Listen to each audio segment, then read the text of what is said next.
Stop waiting to be perfect before you begin. One of the hardest things to overcome isn't failure. It's the voices that tell us we'll fail before we even begin. Many of us have spent years around criticism, negativity, or people who made us question our abilities. After hearing those voices long enough, we began to repeat them to ourselves. Maybe I'm not qualified. Maybe someone else could do it better. What if I mess up? But what if those thoughts aren't coming from God? 2 Timothy 1:7 reads, "For God gave us a spirit not of fear, but of power and love and self-control." God doesn't lead us through fear. He leads us through faith. Sometimes we look at successful people and assume they're different from us, that they're more gifted, more confident, and somehow more prepared. But often, the biggest difference is simply this: they started. They took the first step. They kept learning. They kept moving. They kept improving. They kept showing up.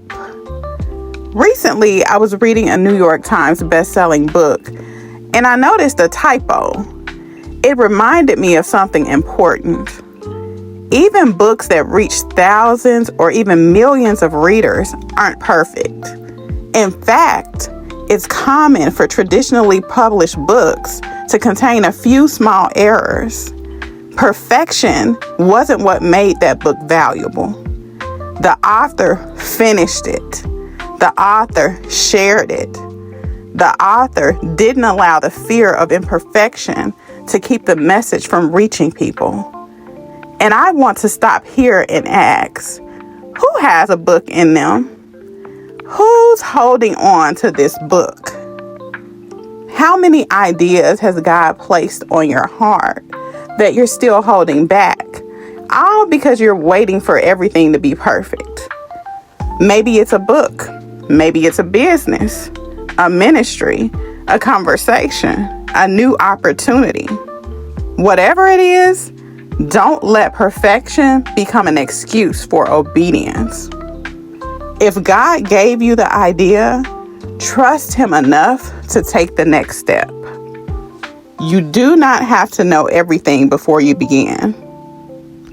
God often reveals the next step after we obey the first one. So stop waiting until you feel completely ready. Stop comparing your beginning to someone else's middle. Stop believing the lie that your work has to be flawless before it can make a difference. God isn't looking for perfection. He's looking for obedience. Take the first step. Trust God with the rest. And wait well. God is still working, and so are you. So here's an affirmation to end. I will not allow fear or perfectionism to keep me from obeying God. I will faithfully take the next step He has placed before me. And so I have a question. Where has perfection or fear been keeping you from obeying God?